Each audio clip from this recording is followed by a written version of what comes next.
नमस्ते दोस्तों, आपका हार्दिक स्वागत है हमारे इस विशेष वीडियो में, जो कि मेष राशि के जातकों के लिए अगस्त महीने की भविष्यवाणी पर आधारित है। यह भविष्यवाणी चंद्र राशि के आधार पर तैयार की गई है। आइए जानते हैं इस महीने ज्योतिषीय गणनाओं पर आधारित ग्रहों की वास्तविक स्थिति। सूर्यदेव चौथे भाव में बुध देव के साथ स्थित हैं। सूर्यदेव इस महीने की 17 को चौथे से 5वें भाव में चले जाएंगे। मेष राशि के स्वामी मंगल छठे भाव में विराजमान हैं और उन पर शनि देव का दृष्टि है। बुध देव भी चौथे भाव में सूर्य देव के साथ हैं। इस महीने बुध देव वक्री होंगे। देवगुरु बृहस्पति और शुक्र तीसरे भाव में एक साथ हैं और उन पर राहु की दृष्टि है। शुक्र तीसरे भाव में गुरु के साथ रहते हुए 21 को चौथे भाव में चले जाएंगे। शनि देव 12वें भाव में स्थित हैं और मंगल का उन पर दृष्टि बनी हुई है। शनि देव भी इस महीने वक्री होंगे। राहु अपनी राशि में यानी कि 11वें भाव में विराजमान है और उस पर गुरु तथा केतु की दृष्टि है। केतु 5वें भाव में है और उस पर राहु की दृष्टि है। दोस्तों, अब आगे बढ़ते हैं और देखते हैं कि ये ग्रह आपके विभिन्न भावों को कैसे प्रभावित कर रहे हैं। शुरुआत करते हैं पहले भाव से। मेष लग्न की व्यक्ति के लिए स्वास्थ्य संबंधी मामलों में यह अवधि अनुकूलता दर्शाती है। मंगल का प्रभाव, जो आपकी राशि का स्वामी है और छठे भाव में स्थित है, कुछ चुनौतियों का संकेत देता है। छठे भाव का संबंध दैनिक जीवन की समस्याओं, बीमारियों और शत्रुओं से होता है, इसलिए आपको अपने स्वास्थ्य के प्रति सतर्क रहने की आवश्यकता होगी। शनि का दृष्टि इस स्थिति को थोड़ा कठिन बना सकती है, जिससे आपको शारीरिक थकान या तनाव महसूस हो सकता है। नियमित व्यायाम और संतुलित आहार अपनाकर आप अपनी ऊर्जा बनाए रख सकते हैं और संभावित परेशानियों से बच सकते हैं। सकारात्मक दृष्टिकोण रखने से मन भी शांत रहेगा और शरीर स्वस्थ रहेगा। कुल मिलाकर आपके स्वास्थ्य में सुधार होने की संभावना है, परंतु सावधानी बरतें। आपका व्यक्तित्व आकर्षक और प्रभावशाली होगा। आत्मविश्वास की भावना आपको हर परिस्थिति का सामना करने की शक्ति प्रदान करेगी। आप अपने लक्ष्यों को प्राप्त करने के लिए दृढ़ संकल्पित रहेंगे और किसी भी बाधा को पार करने के लिए तैयार रहेंगे। द्वितीय भाव, जो कि धन का प्रतिनिधित्व करता है, एक मिश्रित दृष्टिकोण प्रस्तुत करता है। शुक्र, जो द्वितीय भाव के स्वामी हैं, तीसरे घर में स्थित हैं और उन पर राहु का प्रभाव पड़ रहा है।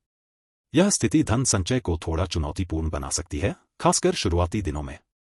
आय स्थिर रहने की संभावना है, लेकिन अप्रत्याशित खर्चों से सावधान रहना आवश्यक है। निवेश करते समय सावधानी बरतें, जोखिम भरे योजनाओं से दूर रहें और दीर्घकालिक लक्ष्यों पर ध्यान केंद्रित करें। धैर्य और समझदारी से कार्य करने से आर्थिक स्थिति सुधरने के अवसर मिलेंगे। पारिवारिक मूल्यों का सम्मान करना और संबंधों को मजबूत रखना भी धन आगमन में सहायक होगा। वाणी पर नियंत्रण रखकर अनावश्यक वाद विवादों से बचें, जो नकारात्मक प्रभाव डाल सकते हैं। कुल मिलाकर प्रयास और उचित मार्गदर्शन से वित्तीय स्थिरता प्राप्त की जा सकती है। दोस्तों, अब चलिए आगे बढ़ते हैं और देखते हैं कि ये ग्रह आपके तीसरे भाव को कैसे प्रभावित कर रहे हैं। तृतीय भाव में गुरु की प्रबल उपस्थिति यात्राओं के प्रति एक सकारात्मक दृष्टिकोण दर्शाती है।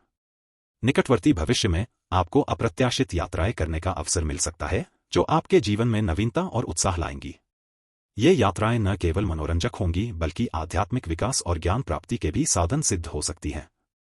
आपकी यात्राओं में सहजता और सफलता प्राप्त होगी, जिससे आप ऊर्जावान और उत्साहित महसूस करेंगे।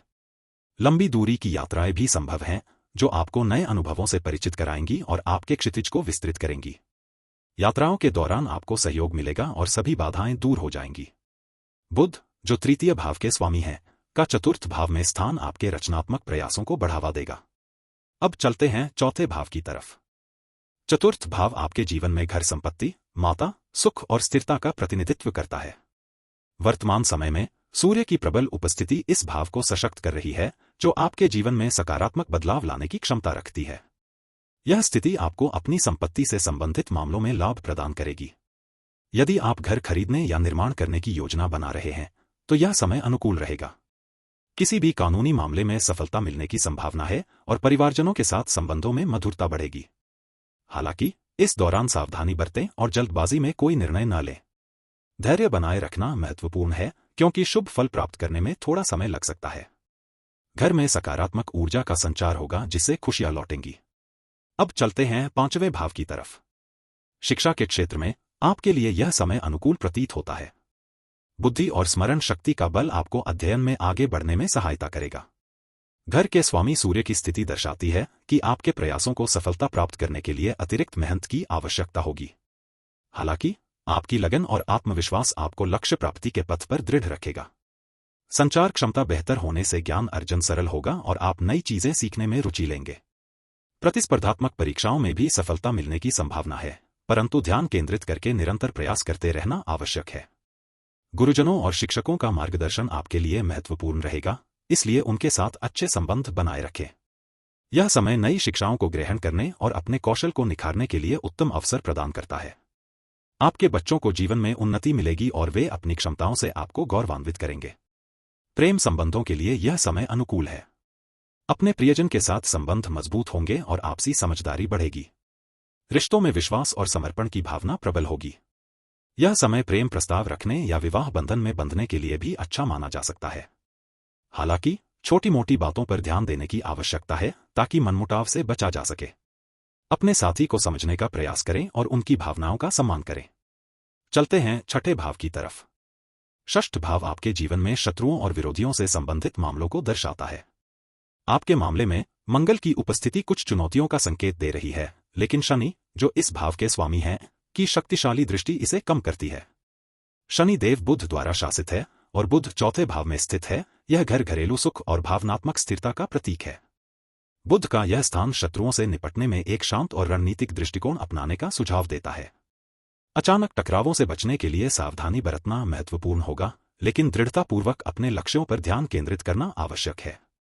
आपके विरोधी शायद आपको कमजोर करने की कोशिश करेंगे, लेकिन आपकी आंतरिक शक्ति और बुद्धिमत्ता उन्हें विफल कर देगी। समझदारी और धैर्य से काम लेने से प्रतिकूल परिस्थितियों को सकारात्मक रूप में बदलने का अवसर मिलेगा। अपने संबंधों को मजबूत रखना भी महत्वपूर्ण है, क्योंकि सहयोगी आपकी सफलता में सहायक होंगे। अब आइए सातवें भाव को देखते हैं। सातवां भाव आपके विवाह, जीवन साथी के साथ संबंधों, व्यावसायिक साझेदारियों और कानूनी अनुबंधों को दर्शाता है। आपके जीवन में विवाह और जीवनसाथी से जुड़े मामलों में एक सकारात्मक दृष्टिकोण दिखाई दे रहा है। गुरु की दृष्टि आपके वैवाहिक जीवन में सुख और स्थिरता आने की संभावना को दर्शाता है और आपको भावनात्मक रूप से संतुष्ट रखने की क्षमता रखता है, जिससे आपके संबंधों में मधुरता बनी रहेगी। हालांकि राहु का प्रभाव शुक्र पर पड़ना, जो कि सप्तम भाव के स्वामी है, कुछ चुनौतियां उत्पन्न कर सकता है, लेकिन यह आपकी रचनात्मकता और आकर्षण को भी बढ़ाएगा। विवाह के बंधन में मिठास और समझदारी बनी रहेगी और जीवनसाथी के साथ संबंध मजबूत होंगे। पारिवारिक सुख और सहयोग आपको प्रसन्न रखेंगे। अपने संबंधों में धैर्य बनाए रखें और संवाद को प्राथमिकता दें। यह समय आपके लिए खुशियों और आनंदों से भरा रहेगा, जो आपके जीवन को और भी उज्ज्वल करेगा। अब आइए आठवें भाव को देखते हैं।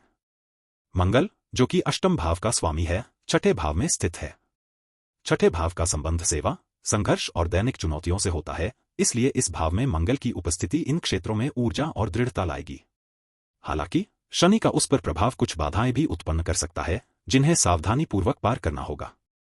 आपके लिए वित्तीय मामलों, विशेष रूप से टैक्स और इंश्योरेंस के संबंध में एक सक्रिय दृष्टिकोण रखना आवश्यक है। मंगल की ऊर्जा आपको व्यवस्थित रहने और समय पर भुगतान करने के लिए प्रेरित करेगी। यह भी संभव है कि आपको अचानक अप्रत्याशित खर्चों का सामना करना पड़े, इसलिए इंश्योरेंस कवरेज को नियमित रूप से जांचना उचित रहेगा। यह समय आपके लिए वित्तीय रूप से मजबूत रहने का अवसर लेकर आएगा। जीवन में अचानक परिवर्तन आना तय है और अष्टम भाव इसमें महत्वपूर्ण भूमिका निभाएगा। मंगल की स्थिति दर्शाती है कि आप इन परिवर्तनों का सामना करने के लिए तैयार रहेंगे, क्योंकि यह आपको साहस और दृढ़ संकल्प प्रदान करेगा। छठे भाव से प्रभावित होने के कारण ये बदलाव आपके कार्यस्थल या दैनिक जीवन में हो सकते हैं।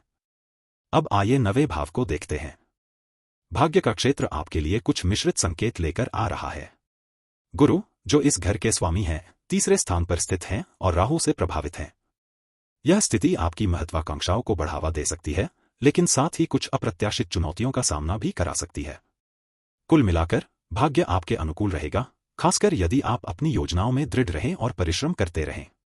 धार्मिक कार्यों और आध्यात्मिक गतिविधियों में रुचि बढ़ेगी, जिससे मानसिक शांति प्राप्त होगी। यह समय नई शुरुआतों और अवसरों के लिए बहुत अच्छा है, इसलिए आत्मविश्वास बनाए रखें और आगे बढ़ें।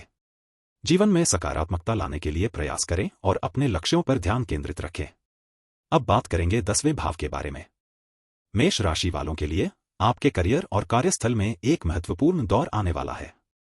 सूर्य का प्रबल प्रभाव आपकी पेशेवर यात्रा को नई ऊंचाइयों तक ले जा सकता है, जिससे आपको अपनी क्षमताओं को प्रदर्शित करने के अवसर मिलेंगे। यह समय उन्नति और सम्मान प्राप्त करने का है, लेकिन ध्यान रखें कि इस अवधि के मध्य तक सूर्य का प्रभाव कम होने लगेगा, इसलिए अभी की मेहनत फलदायी होगी। बुध का भी इस क्षेत्र में योगदान रहेगा, जो आपके प्रयासों को दिशा देगा और आपके विचारों को मूर्त रूप देने में सहायक होगा। हालांकि बुध का प्रभाव भी कुछ समय बाद क्षीण हो जाएगा। अतः कार्य तत्परता बनाए रखें। आपके लक्ष्य और उपलब्धियां अब तक की सबसे शानदार होने वाली हैं। शनि, जो इस भाव के स्वामी हैं, वर्तमान में एकादश भाव में स्थित हैं और मंगल का उनसे संपर्क हो रहा है, जिससे आपके प्रयासों में अतिरिक्त शक्ति आएगी। यह स्थिति आपको अपने लक्ष्यों को प्राप्त करने के लिए दृढ़ संकल्पित रखेगी। सफलता आपकी प्रतीक्षा कर रही है और आपको अपनी क्षमता का प्रदर्शन करने का भरपूर मौका मिलेगा। इस अवधि में आप अपनी मेहनत से बड़ी उपलब्धियां हासिल करेंगे। अब बात करते हैं 11वें भाव की। आपके सामाजिक संबंधों और पेशेवर नेटवर्क का विस्तार करने में आने वाले समय में प्रबल संभावनाएं दिख रही हैं। अचानक नए संपर्क स्थापित होंगे जो आपकी उन्नति में सहायक सिद्ध हो सकते हैं। हालांकि इन रिश्तों को सावधानी से पोषित करना आवश्यक है, क्योंकि कुछ संबंध सतही भी साबित हो सकते हैं। गुरु की दृष्टि इस भाव पर सकारात्मकता लाती है, जिससे आपके प्रयासों को समर्थन मिलेगा। आपको अपनी योजनाओं को क्रियान्वित करने के लिए धैर्य रखना होगा और दृढ़ संकल्प बनाए रखना होगा। किसी अनुभवी व्यक्ति का मार्गदर्शन प्राप्त करना आपके लिए अत्यधिक लाभकारी रहेगा। अवसरों का लाभ उठाने के लिए खुले रहे और अपने नेटवर्क का उपयोग रणनीतिक रूप से करें। अचानक यात्राएं या अप्रत्याशित मुलाकातों से नए दरवाजे खुल सकते हैं, जिससे आपके करियर में प्रगति की संभावना बढ़ेगी। कुल मिलाकर यह समय आपके सामाजिक दायरे को मजबूत करने और नई दिशाओं में आगे बढ़ने का है। चलिए अब अंतिम भाव यानी कि 12वें भाव की ओर देखते हैं। मेष राशि के जातकों के लिए 12वें भाव में शनि की प्रबल उपस्थिति एक मिश्रित प्रभाव लाती है। आपकी नींद का चक्र प्रभावित हो सकता है, विशेष रूप से यदि आप तनाव या चिंता महसूस कर रहे हैं। कभी कभी आपको रात में जागने या गहरी नींद न आने की समस्या हो सकती है। हालांकि शनि अनुशासन और स्थिरता का कारक भी है, इसलिए एक नियमित दिनचर्या और शांत वातावरण बनाने से आपको बेहतर नींद लेने में मदद मिल सकती है। आपके खर्चों पर नियंत्रण रखना एक चुनौती हो सकता है। अचानक और अप्रत्याशित व्यय होने की संभावना बनी हुई है, खासकर उन क्षेत्रों में जहां आप पहले निवेश नहीं करने के लिए उत्सुक थे। गुरु का प्रभाव आपको उदार बनाता है, लेकिन राहु इसे थोड़ा बढ़ा चढ़ाकर पेश कर सकता है, इसलिए खर्चों पर नजर रखना महत्वपूर्ण है। अनावश्यक खरीदारी से बचें और एक बजट बनाएं ताकि वित्तीय स्थिरता बनी रहे। शनि की उपस्थिति आपको दीर्घकालिक वित्तीय योजना बनाने में मदद करेगी, जिससे आप भविष्य के लिए बचत करने में सक्षम होंगे। बुद्धिमानी भरे निवेश और सावधानीपूर्वक खर्च करके आप अपनी वित्तीय स्थिति को मजबूत कर सकते हैं। दोस्तों, ज्योतिष शास्त्र हमें न केवल भविष्य जानने का, बल्कि उसे सुधारने का भी मार्ग दिखाता है। आपका दिल से धन्यवाद कि आपने हमारे इस वीडियो को अंत तक देखा। आपका साथ और समय हमारे लिए बहुत महत्वपूर्ण है। कृपया अपने कीमती सुझाव और प्रतिक्रिया जरूर दें, ताकि हम भविष्य में और बेहतर सामग्री ला सकें। अगर आपको यह वीडियो पसंद आया हो, तो इसे लाइक और सब्सक्राइब करना न भूलें। अगली बार फिर मुलाकात होगी एक नई जानकारी के साथ। तब तक के लिए नमस्कार।